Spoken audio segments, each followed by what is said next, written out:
the Journal of the American Medical Association reported an experiment where they're looking at if Prozac could be used to treat eating disorders. We have 92 women being treated. They're divided into two groups randomly. 49 received Prozac, 43 with the placebo. Then they completed a questionnaire at the beginning and end of the study where they're looking at the improvement. And so the average improvement for women on Prozac was 10. The average for the women on the placebo was 5. And we're wondering if the data provide evidence that the average improvement was different between the Prozac and the placebo. So in this study, we are looking at two groups of people, and we are looking at quantitative data because we're looking at their scores on this questionnaire. So we're testing for a difference in means, and so our null will be that the difference in the two population means is 0. Based off the question, which is if there is any difference here in them, we're going to test if the difference in means is not equal to 0, doing a two-tailed test. And this is an experiment because these people were assigned to the different treatments, and so that will influence how we actually do the randomization since we're looking at comparing two means.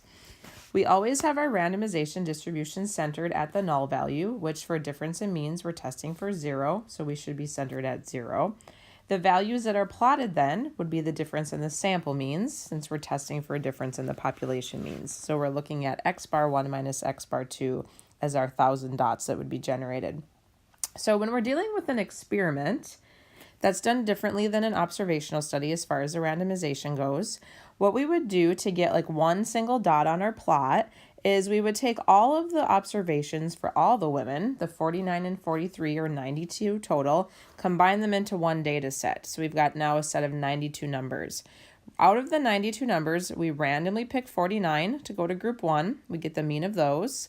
The rest of them go to group 2. We get the mean of those. And so after we have those two means, x bar 1 and x bar 2, we look at their difference, and that would be what shows up on the plot as a dot.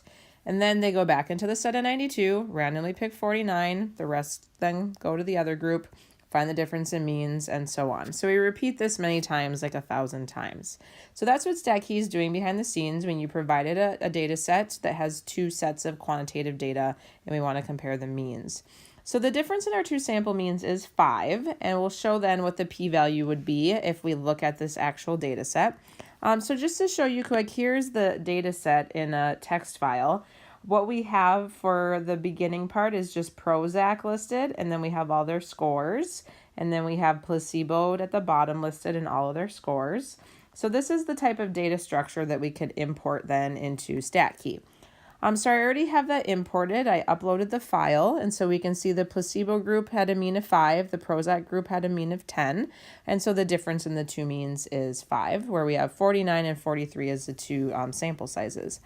The null is already set as mu1 equal to mu2, and the randomization method is set as reallocate groups, and that is because we were doing an experiment.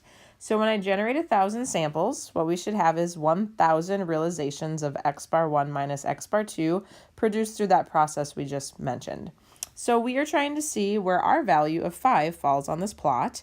You can notice that it's just eyeballing it, it's not even on here. So the probability of being beyond 5 or negative 5 for our two-tailed test would be 0. But if we do click two-tail and we put in our value, which was 5 for our actual difference in sample means, and hit OK, we can see that we are off the chart, so p-value here of 0. So with a p-value of 0, our conclusion for our test is going to be that we will reject the null. Our sample value was not likely if the null is true, so therefore we reject the null.